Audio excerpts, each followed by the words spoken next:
Let's talk about affirmations.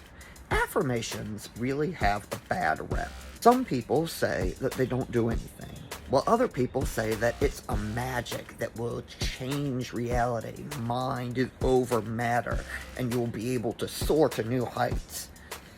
So people say, what the heck? Okay, I'll try it, what do I have to lose? They try it, and it doesn't do anything. And so they say, this is BS.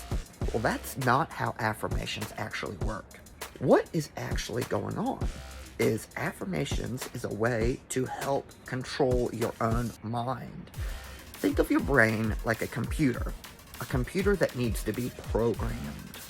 When you use an affirmation, it is like a little bookmark, a little hashtag, right?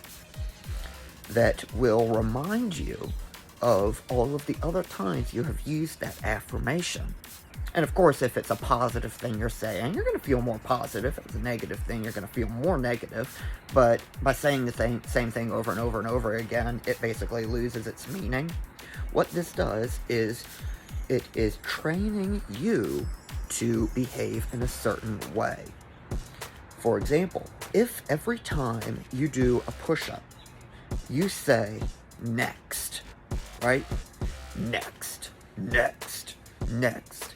Then you will be trained to push harder when you say the word next. Your body will be mentally prepared to push harder.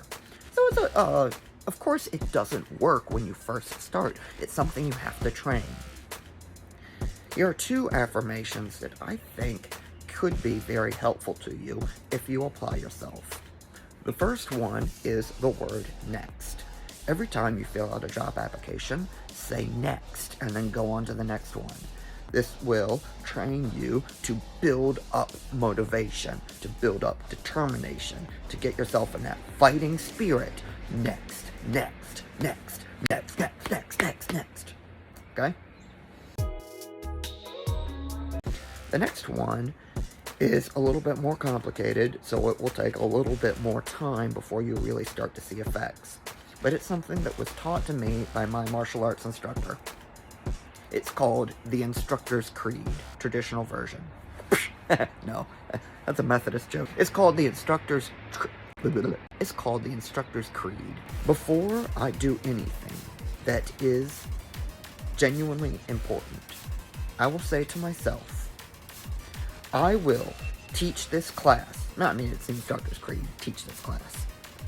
I will teach this class as if it's the most important class I will ever teach. I am patient and enthusiastic, and I lead by example. I say this when I go to work.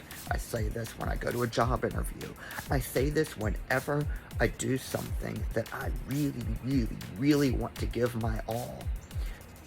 And it's a really important lesson. Do this like it's the most important thing you will ever do. Be patient and enthusiastic and lead by example. Those words are so much ingrained into my personality. They are a part of who I am. And I can pull this part of myself out whenever I need to by simply saying these words because I've put in the work to train myself to respond in this way.